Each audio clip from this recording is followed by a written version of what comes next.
So I'm going to set up here a couple of things that you probably have discussed in class. And we're going to chat a little bit about the kind of instruments that we have here in the core and what are they used for. Like you can see, this is really heavy stuff. And I hold this. This is inside the mass spec, okay? So what you're holding is a quadrupole. Yeah, don't drop it, please. Drop it. Okay? And essentially here at the core, we have actually three types of mass specs here. Well, four types of mass specs here. One of them belongs to the proteomics core, and I'll talk about it also real quick with you guys. And they are all used for different purposes, okay?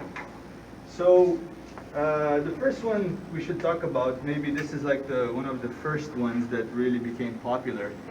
It's the quadrupole-based mass specs, okay? In particular, what people call now the triple quads or triple quadrupoles. The name has kind of changed a little bit because there's no more three quadrupoles in the instrument. There's two with a collision cell in the middle. But back in the day, the collision cell used to be a quadrupole. Okay, so that's why it's called triple quadrupole. And the way the instrument is arranged, right, is you have your LC here, so the chromatography side where you're separating your compounds based on, chemical properties of your molecule in liquid chromatography, or gas chromatography could be as well. And this goes through a source which ionizes your sample, right, as it's coming out of the column. And that allows your compounds of interest to fly into the mass spec in an ionized form. Everything that the mass spec sees has to be ionized, okay, because it's controlled by magnetic fields, okay, and that will guide these ions through the instrument, okay. So as you can see here, the quadrupole has four rods, right, and there's like this space in the middle. You can see that? That's where the ion beam is going to go through, okay. So there's like a really thin ion beam going through this here. It's coming out of the source.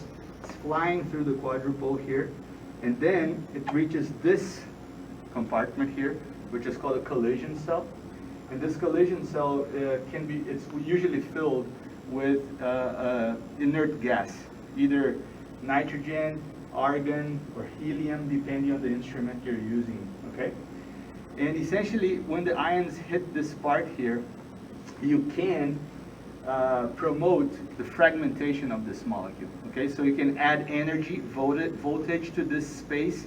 The molecules will be excited and they'll hit this inert gas, and this kinetic energy will break the molecule apart, and it will break the molecule in a very specific pattern, creating like a fingerprint of your compound of interest, okay? So that's one way you can identify compounds, right? And then it will go into this other quadrupole, which will scan for the masses that were created here in the collision cell. And at the last end part of here, you're going to have a detector, okay, which is essentially getting hit by ions and amplifying that signal, this electrical signal, and creating a signal for your chromatogram, okay? So you have your parent compound coming in here in the triple quad. This quadrupole is working as a filter, so it's only allowing the mass that you're interested in to come through, okay? It hits the collision cell, and then it can get fragmented or not, depending on what you're doing, but usually we do for the triple quad applications, okay? Like we're looking for specific things and we want to identify them based on their fragmentation pattern. Then the ions go through the second one here, which is looking for your fragment that was generated here, and then it allows it to hit the detector, and then you finally get a signal, okay? This ion beam is filtered here or controlled by essentially radio frequencies and voltage, okay? That's what's going on over here. I mean, this is really complicated math and physics, I don't pretend to tell you guys that I fully know this. This is I'm a user, right? But yeah, this is Nobel Prize stuff, right? The guys who invented this got the Nobel Prize because this technology has enabled so much in chemistry and in biology. Okay. So triple quads, we usually use triple quads when we're doing targeted assays, and we're starting to get into the lingo for metabolomics now. Okay, so targeted and untargeted, right? Have you guys heard that? Targeted and untargeted. So targeted, you know what you're looking for.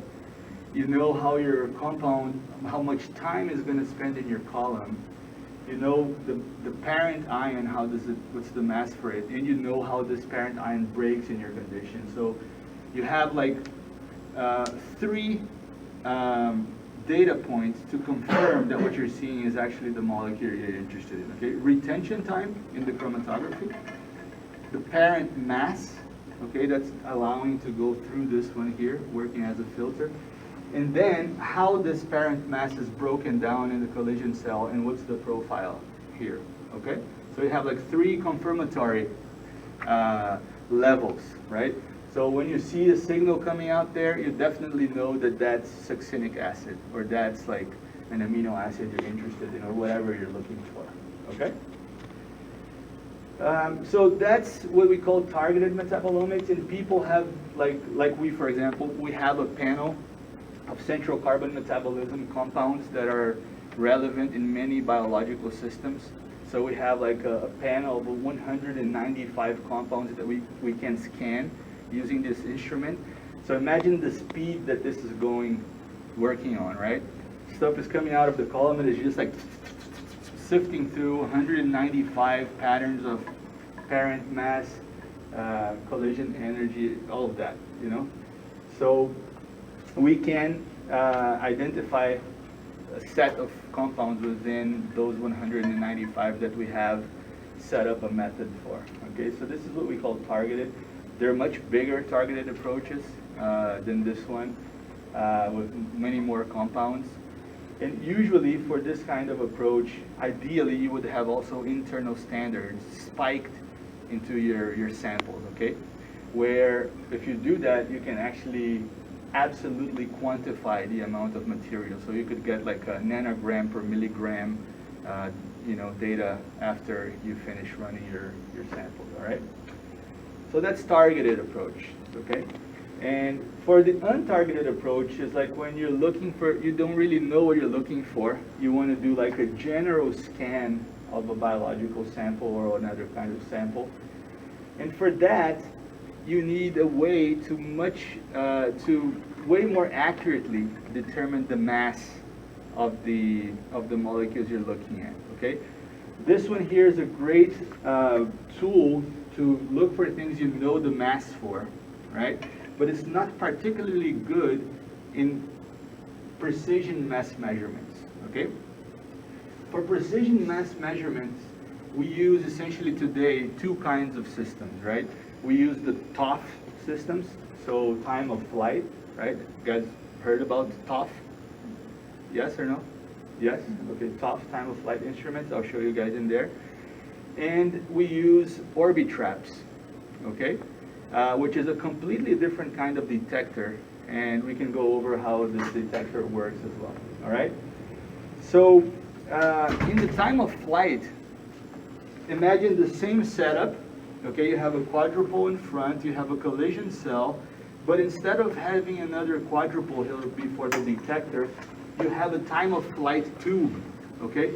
A big tube, literally, like I'll show you in the instrument over there, where when the ion comes in here in the tube, it flies for a certain distance in the vacuum of the tube, and the time that it takes to make this route is proportional to its mass and to its charge ratio, okay?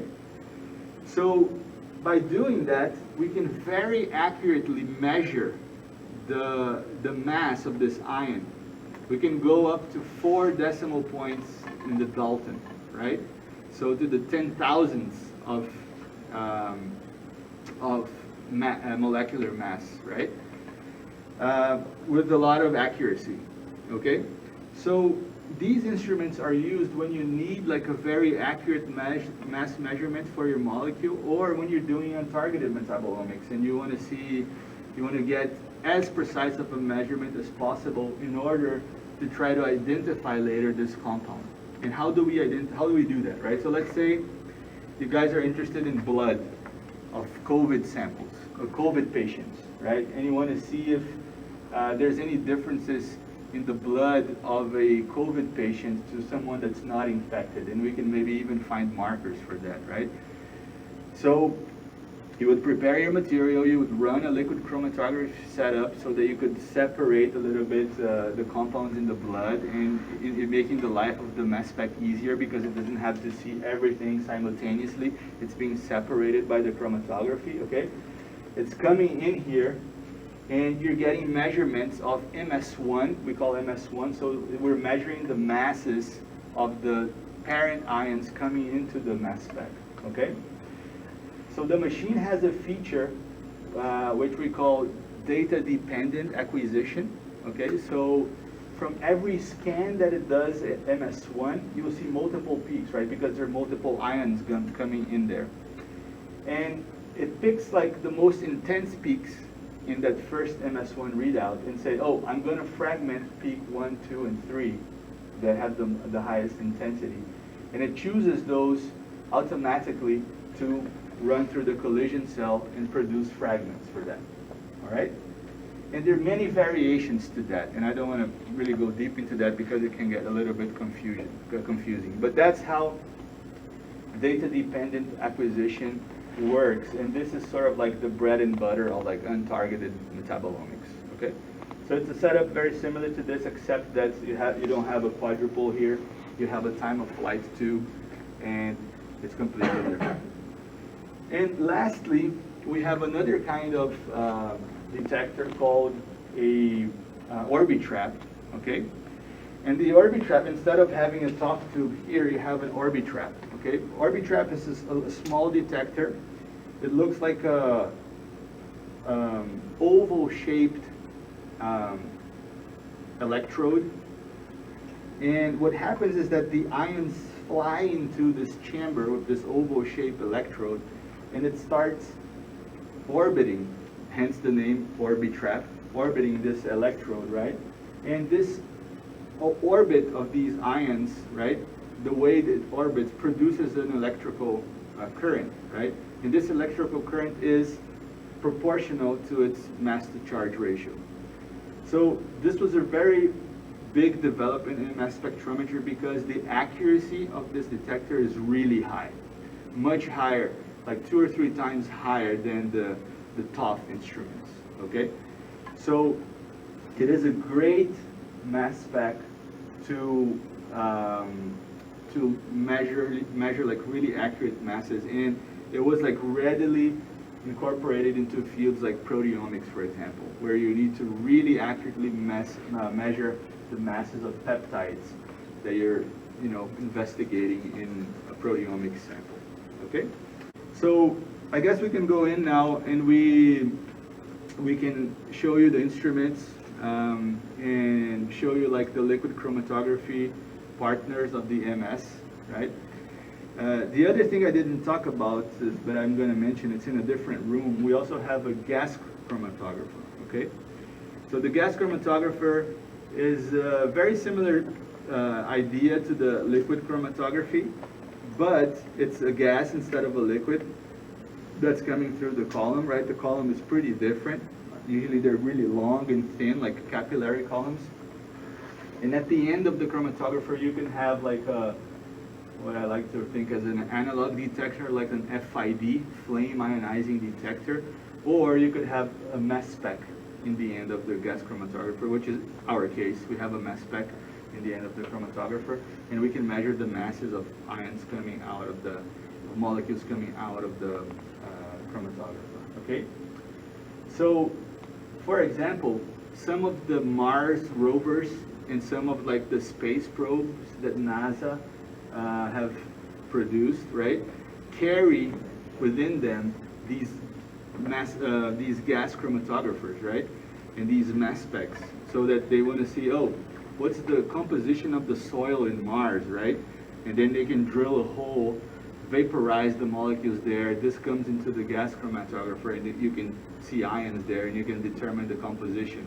Or put your probe behind a comet and try to measure what's in the plume of that comet, right? So this is kind of like really far out applications of this technology, which I think is really cool and interesting. All right, so let's go inside, and I'll walk you. In this room we have one Orbitrap, 2 tops, and a triple quad. Okay, so you're going to check out all of these instruments we just talked about. Okay? All right, so let's go.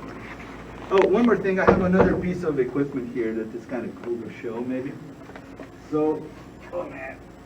What do you think this is, guys?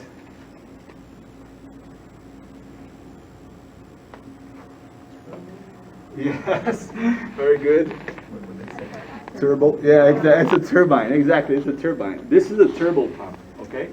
So like I said, all of this stuff we talked about is happening in the vacuum, okay? So we need like really strong vacuums in our systems, okay? And the highest vacuums are produced by these turbo pumps, okay? These things are like, a pump like that costs at least $10,000, okay? Just this piece, right? And for example, in one of the instruments, the top instruments you're going to see, we have like 6 of those in there, producing the vacuum necessary to drive these ions through the ion path in the instrument, okay? And, okay, so let's go inside and check out the instruments. All right, so this instrument is called the Synapt. It's from the company called Waters. Waters is one of the major manufacturers of mass spectrometers in the world, together with Thermo, Agilent, what else, Emil? Thermo, Agilent, Waters, Bruker. These are maybe like the 4 biggest companies out there. Shimadzu, a Japanese company. SciEx, yeah. So there's like a few competitors in the market, okay? Water has been doing this for a long time, right? So this instrument is actually a TOF instrument. Here at the back, right here, this is kind of tall. The TOF tube is in here. Look behind there. That's a TOF tube as well, okay? That TOF tube is housed like down here, okay? So the ions come through here, go down, and then up again in the TOF tube here. All right. So right next to it, right here, this is our liquid chromatographer. Okay. This is where the column sits. Right now, there's no column in there, but I can show you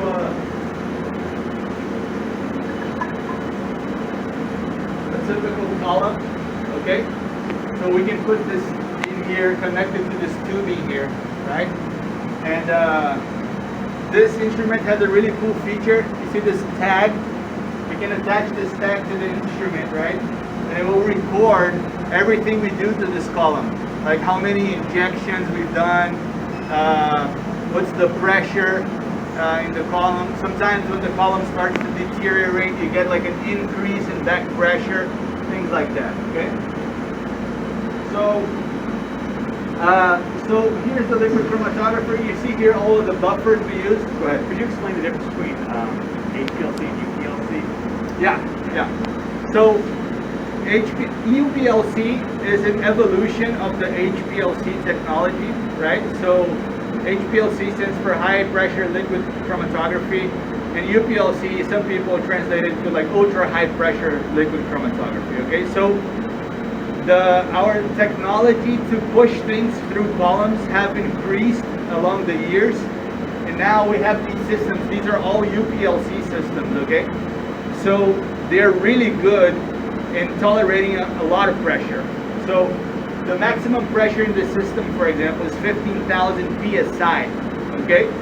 Imagine a car tire is only 32 psi, right? And this is 15,000 psi. Imagine the pressure, but it's the volumes are so small that you don't really see like the danger for this, right? It exploding or something like that, right? But this is like how much pressure we're applying on the chromatography here, okay? Also, the UPLC columns, they have the particles in these columns are much smaller, right? And they allow for a really nice separation of compounds within the column, okay? Back in the day, there used to be a joke in the field that GC for gas chromatography was like good chromatography and LC lousy chromatography, right? Because the peaks were broader, you know, sometimes you could not separate stuff clearly. Now we're getting better and better in the liquid chromatography space, okay? We can usually do a lot of nice separation in LC. Also, there are multiple types of columns, right? We have like hydrophilic and hydrophobic columns. So this is one of the challenges with metabolomics. You cannot analyze all kinds of molecules at once. We would love to do that, but it's impossible because of the different chemical properties of these compounds, okay?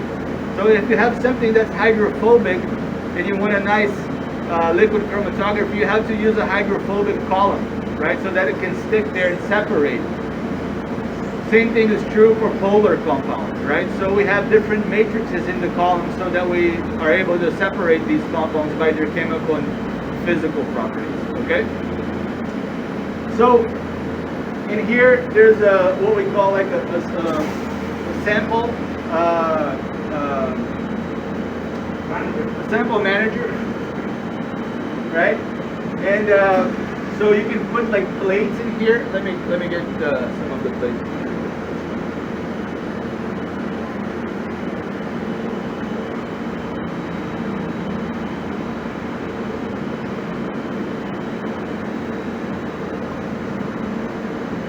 We use like two vials like this, right? You can actually put a glass insert here to use a smaller amount of sample if you need to. And there is essentially an injection in here, like a syringe, that will come, poke this, collect your sample, like the volume that you tell it to do, and then it will inject it in the column. Going to travel through the column, start separating, and then come into the mass spec, okay? So you see there's a line here connecting this to the mass spec, right? And finally when it gets here, it hits the source. This is a very important part of this whole process, the source, okay? The source is where you're going to transform your solution, right? Your samples in solution that are separated in the column into like a plume of ions, okay? So essentially what you're doing here is applying heat and spraying gas together with your sample, and also applying voltage, okay? So that it will help the ionization process, okay? Are you running right now? Keep using.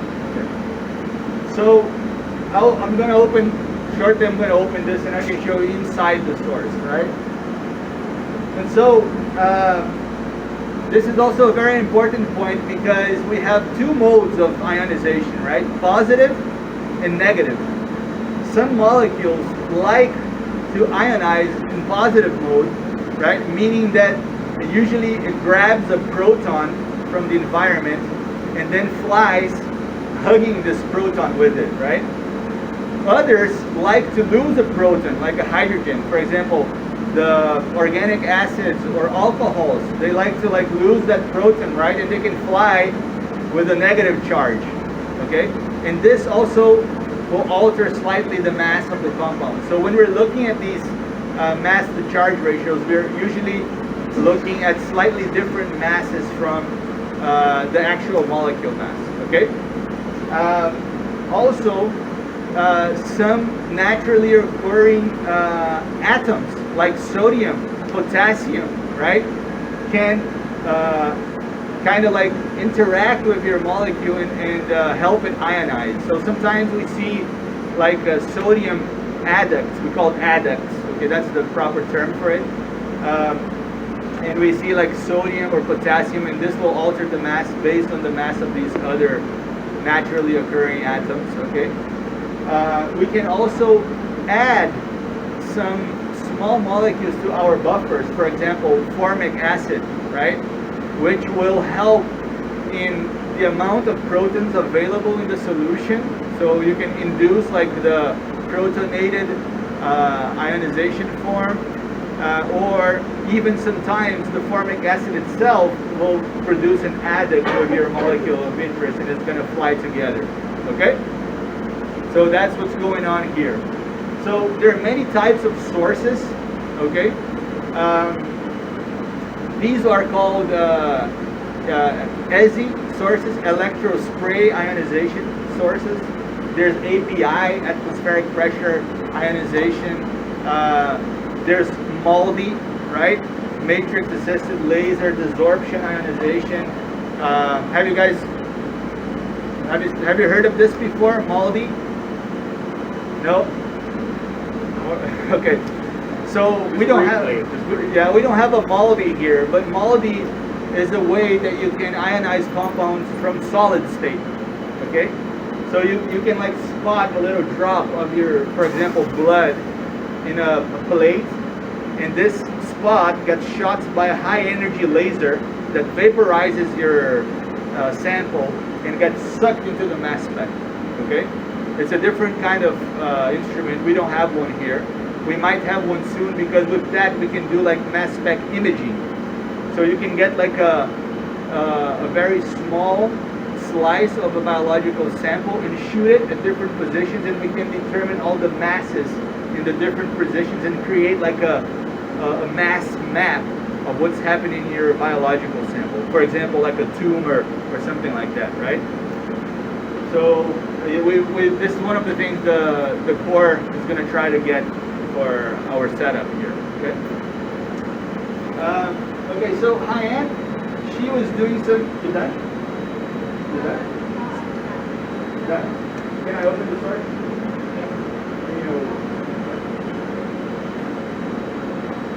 Okay, so I'm going to open the source here. Okay, so take a look here, guys. This is the entrance to the mass spec. Right here.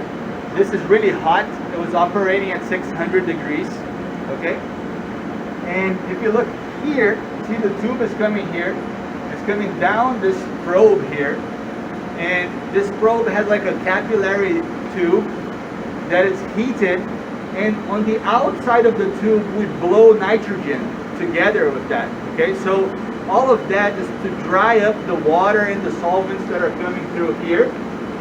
We call it desolvation, right? So we're removing all of that, and at the end we'd like to have like independent ions that can then fly into the mass spec. Okay, so if you carefully look here from there, you can see the needle here, right? Can you see it?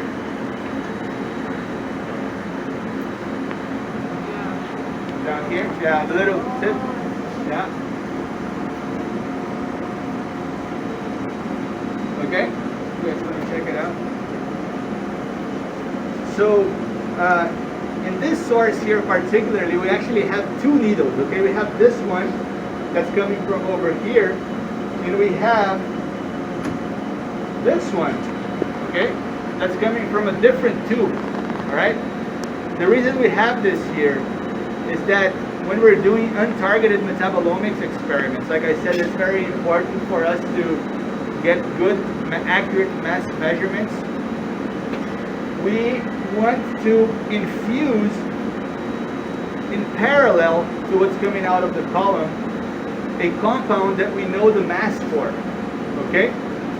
So there's a little babble in here that is kind of like oscillating between this needle and that needle, allowing either the mass spec to detect this compound or the stuff that's coming out of the column. Okay, it's like switching every 10 seconds. Plop, plop, plop, plop, right?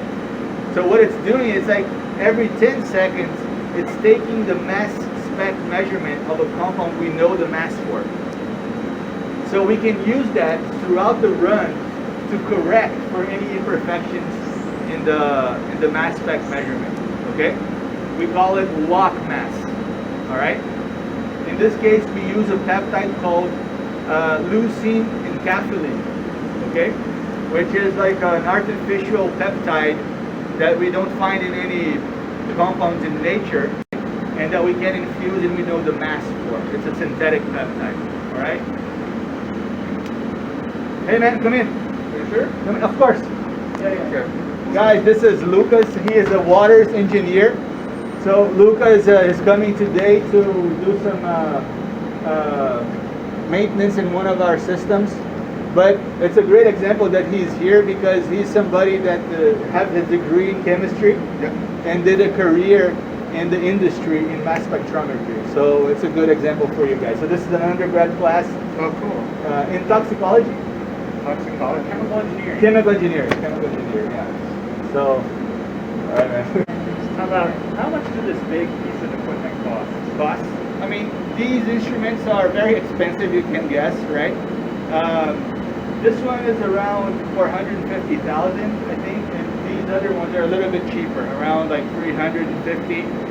But you know, the more modern ones, you can say it's like $500,000 instruments. Okay, so it's pretty expensive. So you gotta really know what you're doing when you're working on these things. So let's talk a little bit about the Orbitrap. It's right behind you guys. It's right over here.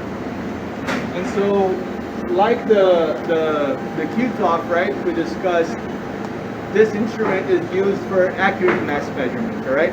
And right now it's set up for proteomics. Okay.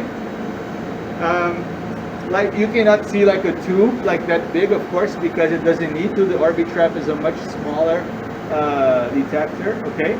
And we have a very interesting thing here, which is a nano LC.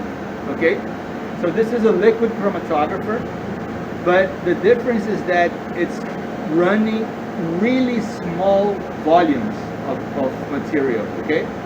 So in that one over there, we're running a range of 0.05 mil per minute to 0.6 even mil per minute. Okay. Here we're doing like nanoliters, all right, per minute. Okay, or nanoliters per. So you see, this is the column here, set up right in front of the source. All the tubing is way smaller than the tubing over there. Okay, and it's really used for mostly for proteomics. Okay, so you can digest your protein, you know, do like a bottom-up proteomics approach where you digest your protein with trypsin, and now you produce all of these fragments, right? And you're going to separate these fragments, these peptides in the column, and determine the masses for all of your peptides. Okay. Usually you need also a genome in order to make sense of this data. So it's like combining genomics and mass spec approaches, and then you can find all of the peptides because you know all of the proteins from your annotated genome. This is, we could also have hooked up here a normal LC system, but if we did that, we would definitely have to change the source. Okay, you see, the source is different here. And what you guys are seeing here is this camera. See? Oops, there you go. Okay, this camera is focused on the tip of the needle that's coming out of this setup here from the column. Okay, so if I would just do like an isocratic flow here, I'm going to start pushing some solvent through this system, and you'll see that very slowly it's going to form a bubble over here, and it's going to take a while because it's refilling the syringes. Okay, but by the time we get around again, you guys are going to see a bubble coming out of here. Okay, so this is the nano LC. All right, so let's now swing around back to that hood over here. Here is another talk instrument You see a very similar setup. Liquid chromatographer, right? With the sample manager, place for the column here and here. This is like the pumping system, where the pumps are like pistons, right? That are pumping your solvents through your system, okay? This instrument here particularly is kind of like a dedicated instrument for lipidomics. So when we're interested in the lipids of a compound, we go here for this instrument. It is set up all for lipidomics, our lipidomics platform. Okay? It does untargeted lipidomics. So we do like an extraction with organic solvents, very hydrophobic stuff. It extracts all of the lipids, and we can then run in a hydrophobic column, separate them, and get signals for all of these lipid species. Okay? We run it in positive and in negative mode, and we have like a very comprehensive image of all the lipids in a given sample. Okay? So like again, right, it's coming through here, ionizing at the source, then flying into the tube, and it does its magic by sort of like measuring very accurately the mass of these compounds. Okay? Then you may wonder, oh, what are these little bottles here in front, right? So one of them is for the lock spray, right? That compound that we are infusing in parallel to correct for the mass.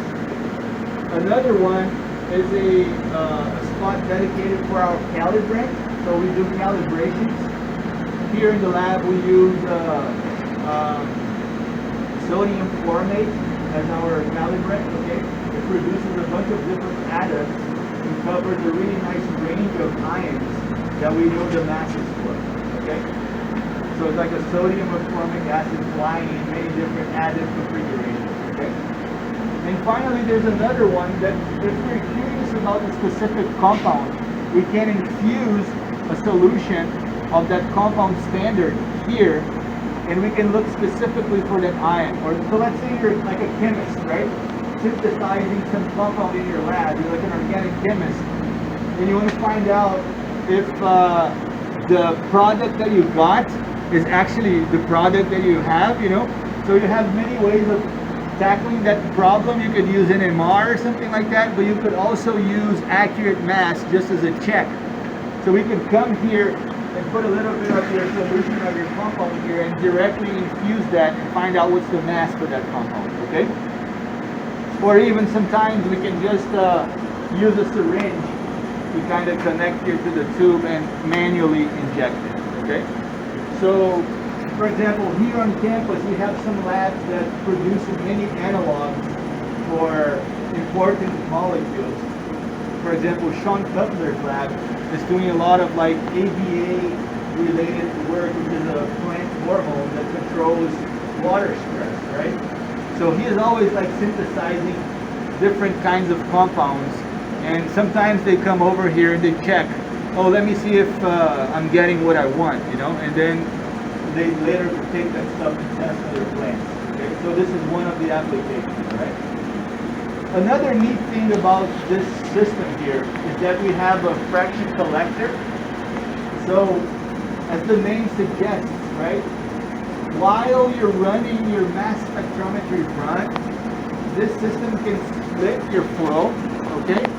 And collect a little bit of that liquid stuff that you're injecting here, right? So if you find a molecule that you're interested in and you want to purify it, you can use the fraction collector to do that. Okay? So it's one of the applications that we can do on this system. Okay? Other than that, practical things, right? Anybody guess what this is?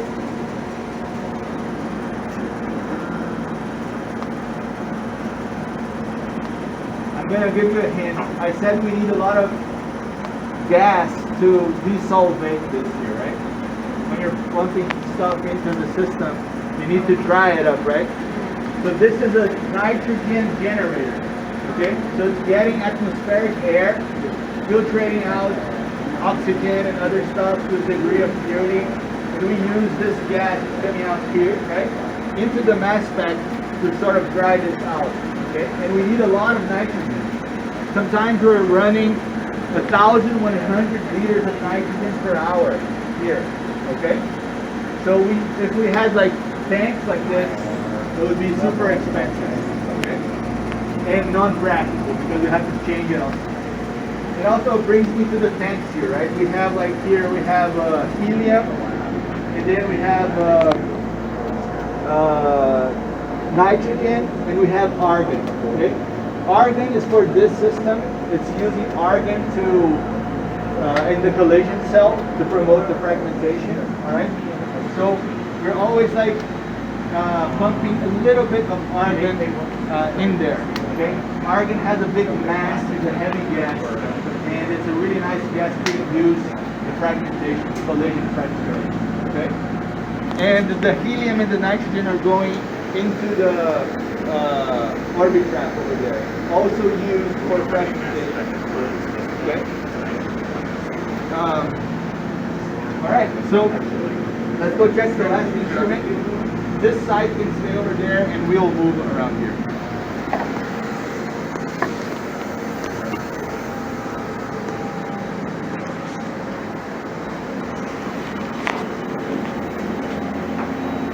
Okay, like you guys can see here, Lucas is changing one of like the computer boards inside the system that controls the mass spec. Okay, all of the setup of the quadruple, the collision cell is right here. Oh my god. Okay, like right running here through, after the source. Okay, and so this is the triple quad. We explained the setup outside, right? You can see the different quadruple collision cell, how it was arranged, right? We also have a liquid chromatographer here. Essentially, it's the same setup, but the detector is different, and the way the ions flow inside is slightly different. Okay?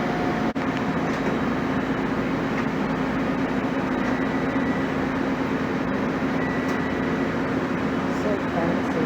No. That's so expensive.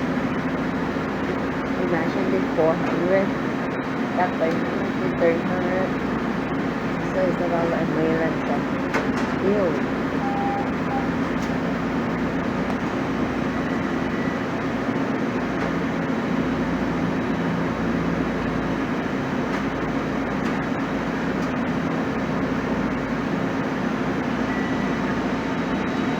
Okay guys, so right now what I'm doing, I'm pumping a mixture of acetonitrile and water into the mass spec, okay?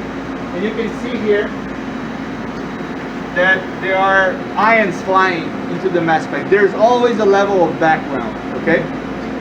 Because there's ions everywhere, all right? So here, see? Measuring the peaks here, okay? So if you take a look now inside, you'll see that from the needle here, there's a spray going on right in the back there. Can you see it? Yes. Yes? Yes. Okay. Everybody come over here. And so that spray is the ion plume, okay? That we're producing by drying up the water and the acetonitrile and creating these ions that then fly into the mass spec, okay? Right there in the back, check it out. Can you see? Like, look for the needle coming down, and there's like a little plume there. It's like really like. Yes? No? No? Here, look for the little needle that's coming down from here. There's like a cylinder, and then spray. Yeah. Check here.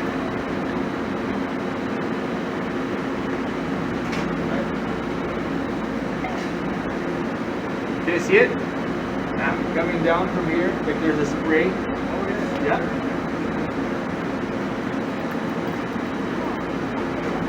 Yeah. Did everybody see? So you see that plume is creating these ions that we're detecting here, and we could record this if we wanted. Okay.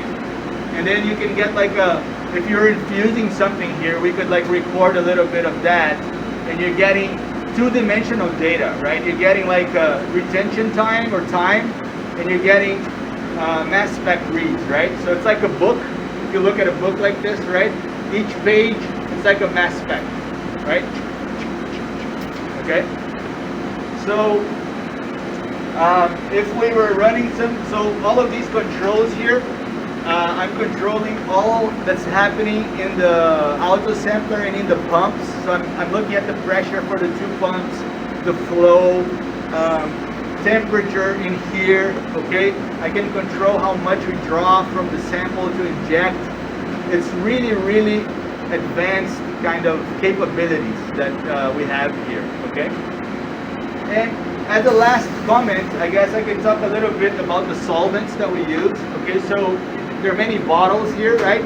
Essentially, I'm using these two bottles right now, water and acetonitrile. They're both spiked with a little bit of formic acid, 0.1% formic acid. We want to acidify that to kind of induce protonation of the ions, okay? And here we have 10% methanol, something we call magic mix, which is a mixture of water, acetonitrile, isopropanol, and methanol, okay? So this one we use to kind of wash the needles between injections. This one here we use as a purge solution, and also a solution that we use to kind of like wash the pump through the outside, okay? We call it pump seal wash, right? So with that, guys, I think that's what we had to show you guys. I just stopped the flow. You see how like the mass spec stops registering, right? And I'm gonna put the source in standby now, so it's gonna shut down the gases and go cool down a little bit. But that nitrogen generator, right? Is that the reason why there's like so much airflow in the room? It's like you need to repump nitrogen? no. The reason we have too much airflow in the room is because we have these two extra AC units. I mean, you can imagine that all of the equipment here generates a lot of heat, right? So, and they have to operate within a certain temperature level, right? So that's why we have these two extra ACs, and that's why it's like super windy here, okay? So it's cooling the room, essentially. If they were off, it would be much warmer in here because of everything that's working over here. But when it's cold outside, it gets really cold in here. You know? Like you can see, I have like layers, right? But an interesting question too brings up another point. Do you see that tube up there? When the tube's coming, the hose is going in. All of these organic solvents that we pump here are being exhausted outside. Okay, so that's a safety issue. We have to have like nice exhaust here in the room, and the airflow circulation and renovation in this room is pretty high because we have 3 hoods, exhaust hoods.